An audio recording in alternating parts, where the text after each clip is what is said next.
ரஜினிகாந்த் அவர்கள் சொன்ன மாதிரி வேதங்கள்ல இருந்து எளிமைப்படுத்தி உபநிடதம் வரல, உபநிடதத்தை எளிமைப்படுத்தி கீதை வரல. மாறாக முதலில் தோன்றிய வேதமே கீதை தான்.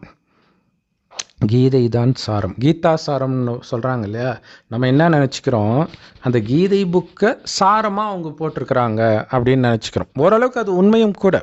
ஆனால் அந்த கீதையே சாரம்தான். அந்த சாரத்திலிருந்து வந்த விஸ்தாரம்தான் உபநிடதங்கள், வேதங்கள், ராமாயணம், மகாபாரதம், பைபிள், குரான், எல்லாமே. அனைத்துக்கும் தாய் கீதை. முதலில் எழுதப்பட்டது கீதை தான்.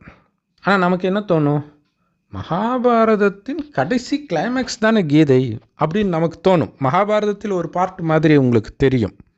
ஆனால் உண்மையில் கீதையிலிருந்து விஸ்தாரமாக வெளிப்படுறது தான் எல்லா வேதங்களும், ராமாயண மகாபாரதம் உட்பட.